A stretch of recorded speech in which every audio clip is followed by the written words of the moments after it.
Hey farm friends, welcome to Haven Acres. Today we are going over our 12 days of Christmas. 12 days of Christmas. Our top 12 things that you can buy for the homesteader in your life or the wannabe homesteader, right? Wannabe? Yeah, like somebody that someday wants... they wannabe. Yes. I gotcha. Yes. So if you have someone like that in your life and you just don't know what to get them for Christmas or birthday or whatnot, I know, I think homesteaders can be tough to buy for if you're not a homesteader, because I think most homesteaders are kind of practical, right? Right. So if you're not living that lifestyle, it might be hard to figure out, well, they don't like stuff, they don't like things, so what do I get them? These are all things that we've picked out that we use almost on a daily basis, or when we need them, that type of thing. Just told them they don't live practical lives. Sorry if you don't live a practical life, but... Alright, so the first thing that I've picked are oil lamps. So we all know when we go to the stores that there's candles everywhere. You know, we all sniff them, smell them, they all smell great, they're awesome. It's very easy to just pick out a candle and give it to someone. That's a great gift. I do that too. For a homesteader, a candle is great, don't get me wrong, but an oil lamp is even better. Right? So you can just, this one's been used and I got them out to show and I can see that they need to be washed before. We're going to need them soon probably. But oil lamps come with a base that you put oil in. They come with an adjustable wick, which is this material right here. And they come with a chimney, which is generally glass. So they look fragile, and they are fragile, but they come in handy if you're off-grid, or if the power goes out, or if you live in a place like we do that the electric bill is just going up all the time. You might just want to sit in the evening and read a book or just relax with one of these burning, and they're very cost effective. So you buy one at the store, it already comes with the base, with the wick, with the chimney, and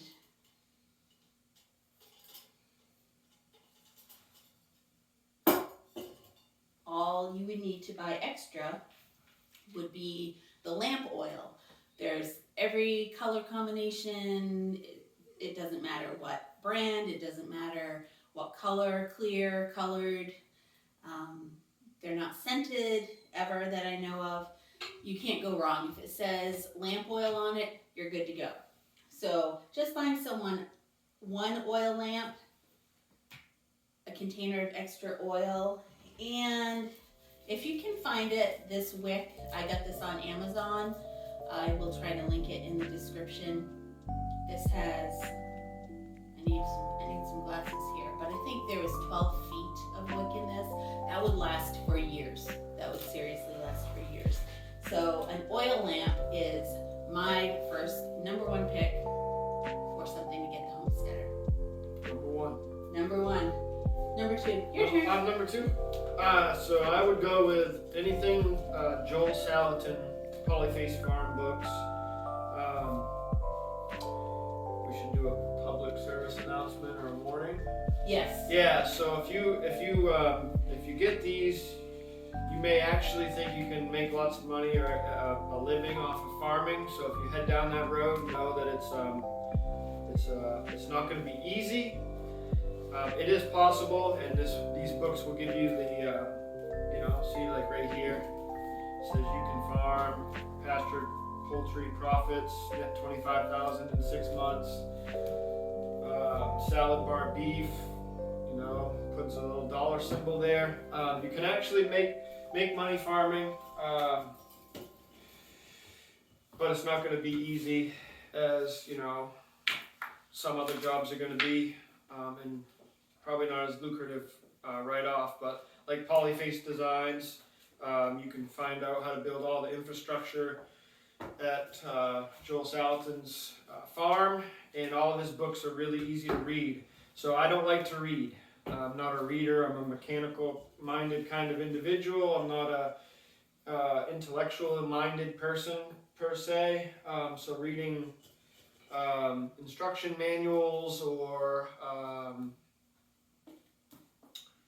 pretty much anything other than something that can really keep my attention and can speak or read the way that I would speak is the best way I can describe it. And that's exactly what this, just a regular guy who's actually very smart and intellectual, but he writes a book very, very easy to read. And I can, if he puts out a new book that's 300 pages, if this was any other type of book, it'd probably take me weeks or months to read because I just wouldn't be able to stay involved. But I could usually read this in a week or two, which is fast for me. I know some people read hundreds of pages a day. That's just not how I'm wired. So these are really easy to read, and enjoyable too. Yeah, I actually enjoy reading these books. It keeps me entertained and keeps me engaged, which most books don't.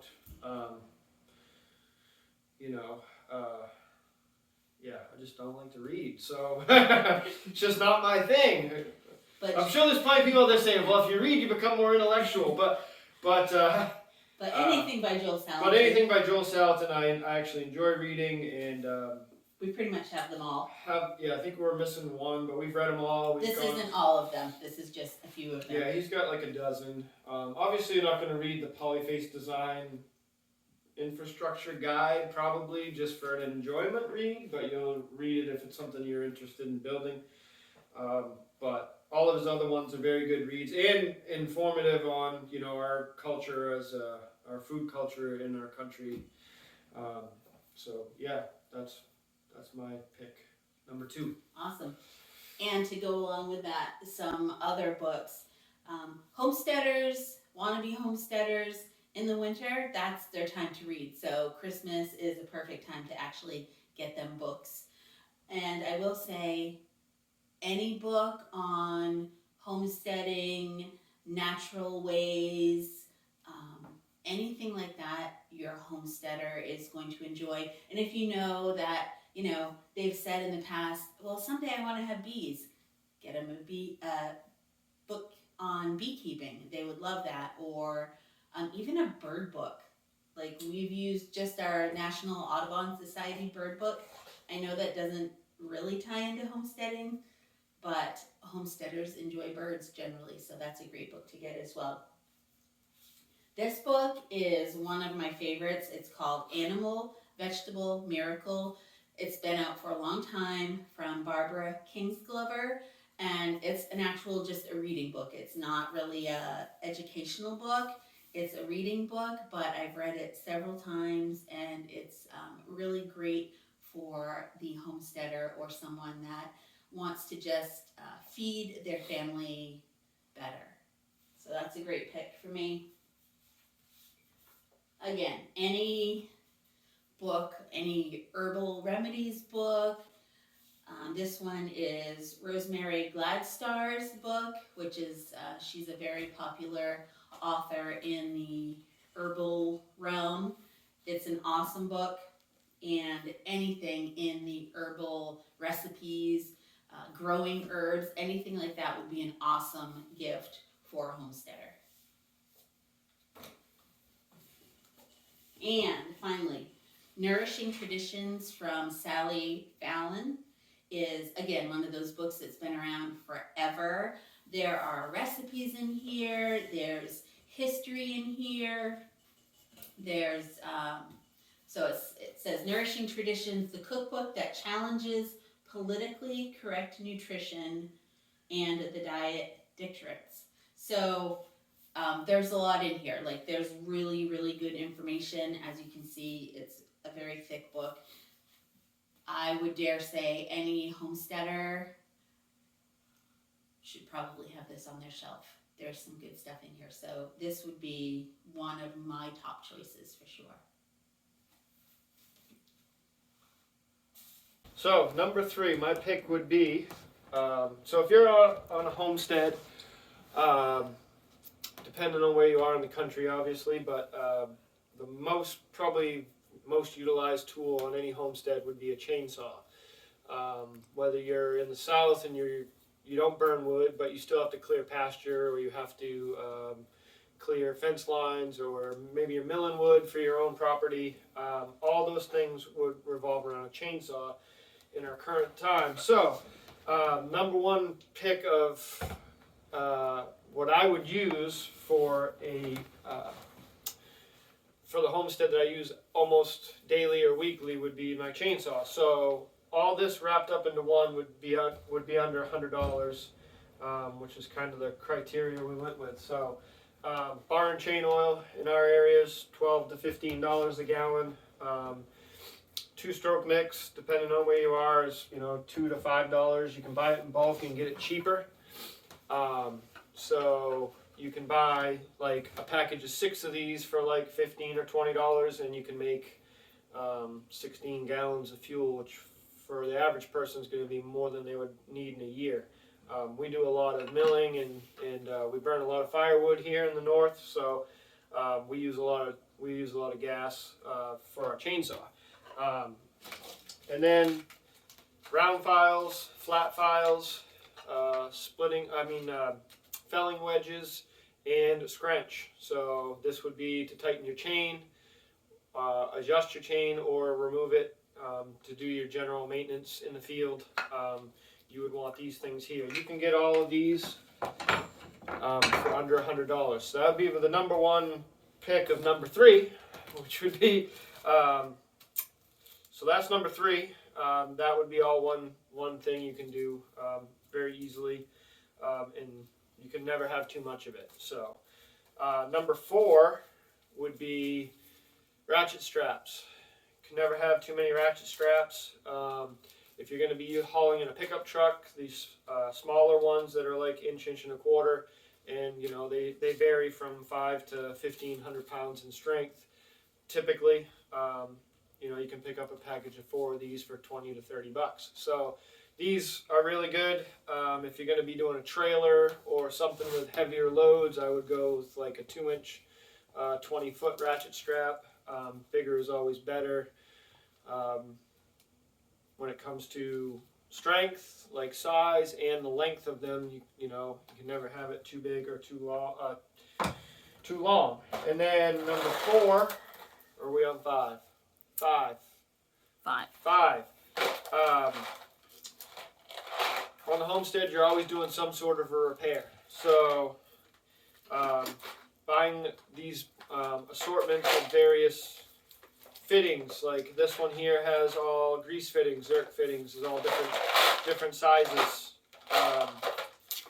Having these on hand. Now you can get just the ones I've got, or you can get other ones like 12 volt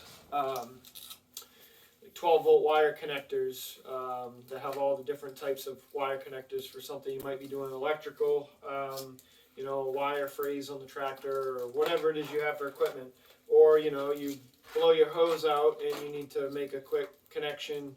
Hose clamps, electrical connections, fittings, snap rings, O-rings. You can get onto Amazon and get these kits that have assortments of these things for $10 to $30, depending on what you're getting. And when you need one, you need one. And when you go to the parts store, 5 or 10 little 12-volt fittings or connections might be $15 or $7 or $8, where you can buy 300-piece set off of Amazon for $20 or $30. So you're better off to have that when just sitting there waiting for when you need it, rather than need it and have to go get it. So that's number 5. All right, so here we have number 6 is a large pot. So if you have a homesteader in your life or a wannabe homesteader in your life, this one is a 20 quart. So a 20 quart stock pot would be great for canning. It's great for making large batches of soups, stocks, bone broth, lobsters if you have fancy homesteaders. This is one of those things that I use this at least weekly, and there are far better homesteaders out there than I am that probably use it close to every day. This is also great in the winter if you live in New England or in a northern climate and you're running a wood stove, to be able to take this pot, fill it with water, and just set it on your stove to let some humidity get in the air. So this one item has so many uses, and I promise you, if you gave this to a homesteader or wannabe, even if they already have one, there's no such thing as too many. So you're not going to go wrong. Wouldn't you agree that all of these things, like, there's no such thing as too many of them? You can't, like... Right. Multiples. Yeah, it's not one of those things like, oh, well, they already have a Xbox, or, oh, they already have a whatever. No, it doesn't even matter. When you're homesteading, having multiples is actually a great thing. Number 7, 20 quart stock pot. Number 8, canning jars. They don't have to be a particular brand. I love mason jars. They work well for me, but there are plenty of other brands out there. And again, you can't go wrong. Canning jars would be an amazing gift for any homesteader or wannabe homesteader. Any size. There's half gallon, there's quarts, there's, what are these, pints? Yes, thank you. Pints, half pints, different style of half pint, little tiny jelly jars. All of these jars, when you buy them, will come in a flat like this. They'll come in a box. Just one box of canning jars would be an amazing gift. They'll always come with lids and rings. That's just how they come. However, if you want to go like kick it up a notch, you can find these plastic lids in with the canning supplies at any of the stores, or as I said, on Amazon. Get a box of these. It's just a nice added item to have when you're canning and homesteading. Right, because we don't always use these for canned goods. Right. Could be dry goods that we store in the jar that nobody, you don't need to have like if you make granola or your own cereal, put it in there. Yeah. Yeah. We actually got these when we had our dairy cow, because we would milk her and then we would put the milk in these tall half gallons, and these are the lids that we used when we had her, and that worked very well. They're less cumbersome to just take off, and especially if you have kids that are going to be getting milk or granola or pretzels, whatever, it's just easier for them to handle a one-piece lid than a two-piece lid. So again, great gift. What are we on, number 9? Number 9. I guess we'll go number 9 would be any type of hose. Higher quality, the better. So we have to, like I said, we live in Maine where it's cold. It's like 10 degrees last night, so we have to bring our hose in so it doesn't freeze, so we can continue to use it. But And most homesteaders would. most homesteaders will. You'll probably live somewhere, even if you live, we follow some channels in North Carolina, and they've had 18-degree weather, and things are freezing up down there too. So bringing it in. But any type of a hose, the higher quality, the better. The only thing I would probably consider is if your homesteader is not as physically strong, that might depend on the length of hose that you want to buy. So If someone is a little bit smaller and maybe not as strong, and you're gonna have kids helping you, whatever it might be, you might not want to have a 100-foot hose. You might only want to go with a 50 or 25, depending on your situation. Or you can get 2 or 3 of them. But yeah, the collapsible hoses are kind of cool. We just using the ones that we have now, but they actually lay flat once they're not charged. Those look like they would drain out pretty well and store better, and they would be a little less cumbersome. So any type of a hose, really. So number 10 would be a propane torch. They have, the newer ones just have it, turn it on, and you pull the trigger and it has a little igniter on it. Those are I think like 40 or 50 bucks, but we just have this propane one and a striker, and I don't know what this is, probably $7 or $10 just for the nozzle itself. And you can get strikers cheap, or you can use a match or a lighter. So the nozzle part comes separate? Nozzle part comes separate, and then you can also buy like 2 or 3 packs or individuals of just the propane gas, which would also just in itself would be a good gift, just the gas. We've had this one for over a year on this one tank, and we light 2 wood stoves regularly through the cold months, and we also have had multiple, brush fires outside where we started bonfires outside. So they last a really long time. So yeah, this right here, either propane or MAP gas. So the blue would be propane, or yellow MAP gas actually burns a little bit hotter. So yeah, that's number 10.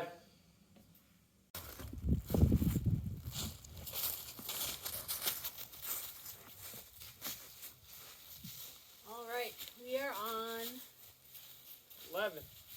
11? I think we might have messed up our count. Our count is right. Because we're going to be at 13 at current count. All right. So, number 9 again. Number 9 again.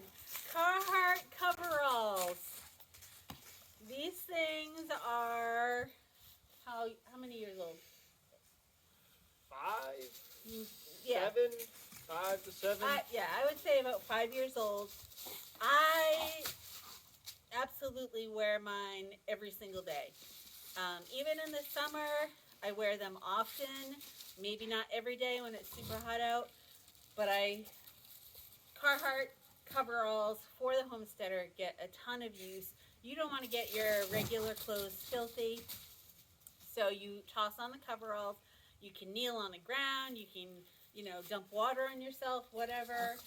Cows and pigs. Wrestle cows and pigs. You can paint in them, like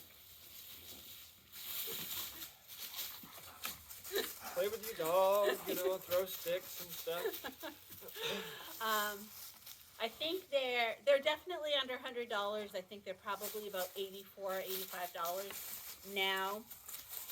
Mine, one strap broke because I wear them so much. It doesn't matter. You just keep wearing them. They're ripped. It doesn't matter. You keep wearing them. Would you agree, Carhartt coveralls? Yeah, so I would say that if you're going to get them, whether you be male or female, I would get the men's version of the Carhartts and find the size that works for you. This material's heavier than this material that's on the women's version. But if you're going to be a wannabe homesteader, maybe you could do this, and it'll probably last a good long while. Those are held up well. Yeah. But we bought these at the exact same time, and I assure you she's not harder on things than I am. Now get a bit of a hold. So, in comparison, if I would have this type of material for mine, they would probably be tattered to the point that they wouldn't be useful anymore. Right. So I would go with the men's Carhartts. Yep. So it's a heavier material. It's thicker. It might be the same material, but it's thicker. This one's lighter duty, and this is heavier. So I would go with the heavier duty one. And so they got good pockets. Like you can see, we both have knives in them. so you can carry your knives or whatever. You should always have some sort of knife with you when you're homesteading. You're going to use it all the time. Absolutely. You never know when you're going to need it. Right, and the good thing is these things will help you upgrade your phone. So, because you'll have your phone in here and you're going to bend over to do something in the water trough and your phone's going to drop in there. So it'll slip right out of here nicely. So it might end up in a well. Could happen. It's happened. So, this way you can get the latest phone for uploading YouTube or watching YouTube videos. True story. All right, number, I think 11 is gloves. Any kind of gloves actually will be great for the homesteader.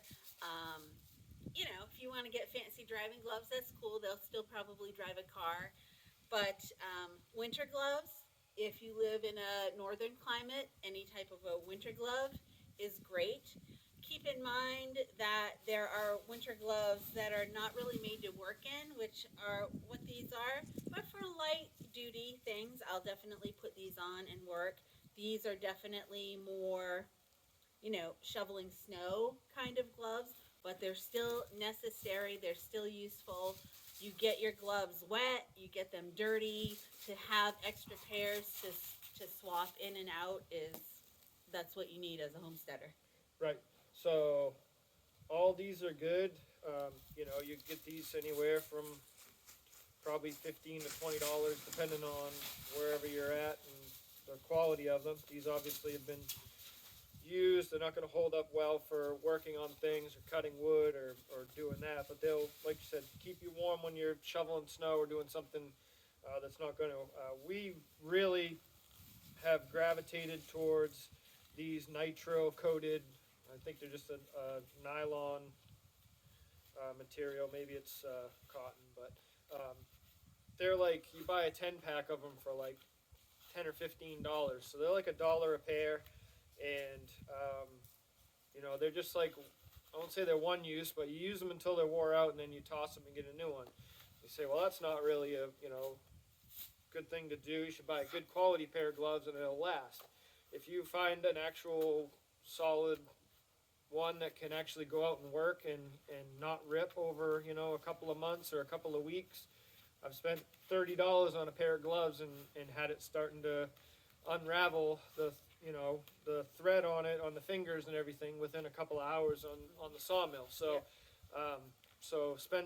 I can get 30 pair of gloves and they'll last, a week or two doing light duty work, and toss them and grab another pair and do that for 6 months, or I can buy one pair of gloves and it's starting to come apart in an hour or two. So we've really kind of gone to these. They're disposable. They're not like one-use gloves. And they're not going to keep your hands warm. And they're not going to keep your hands super warm, but dexterity is really good because they are really form-fitting. They're lightweight. So in the wintertime, these might not be your go-to. They'll be your go-to for me. I have leather skin anyways, so I'm not as susceptible to cold as some people might be. But just being able to have full dexterity and not a bunch of bunched up, material at the tips of your fingers type of thing. So these work really well all summer long. The rest of the year, these work extremely well. I think that's it. So again, any glove. The like leatherish rawhide looking ones that look super durable, they are super durable, but they're not really comfortable or easy to work in because of that whole dexterity thing. They're not form-fitting. It's super hard to find those gloves that will fit every hand size, but they still have a purpose. So if you see some and you're like, oh gosh, these are the best things ever, get them. They will get used, absolutely. Yep. And if you do know of a pair of gloves that can survive somebody that can destroy anything, let us know. Leave them in the comments below, because we'd like to have a pair. But on a homestead, if you're doing anything on a homestead, you're going to use and abuse these everyday type of equipment. That's why we said before, redundancy, having multiples, or you can never have too much of these types of things because they get used and nothing today is really meant to last. So they don't build it to last, they build it so you can buy more. So yeah. But yeah, if you know of a pair, I want to put them to the test. So leave in the comments. All right, and number 12, our top 12 items for the homestead. Number 12 is German Shepherd. Don't forget to get your German Shepherd for your homestead. No, that's not it. So number 12 would just be extension cords. Whether you're doing something out in the field, 50 feet away from your power source, or you're running a generator, building barns, sheds, horse run-ins, you name it. Water heaters. Plugging in your water heaters. If you're running fence chargers that are, remote at times. This particular field here, we run the cows over here, but they're only over here for a couple of days, so we don't keep a charger on this side of the road very long. So we'll just run an extension cord down, electrify this for a couple of days while they're here, and then we just unplug everything, roll it up, and move back across the street. So good quality extension cords. Outdoor extension. Outdoor, the longer the better, the more heavy duty the better. The ones that are meant to be outside, and that you can pull some good electricity through without heating them up. So that's number 12. Number 12. Yep. All right, so that's it. That's our picks. That's our pick, and like I said, the old adage goes, what do you get someone that has everything? More of everything. Well, same thing goes for homesteaders. What do you get homesteaders? More. I thought we had everything. Yeah, we do. But get more homesteading things. They'll love it. Right. Merry Christmas. Merry Christmas. My fingers are frozen.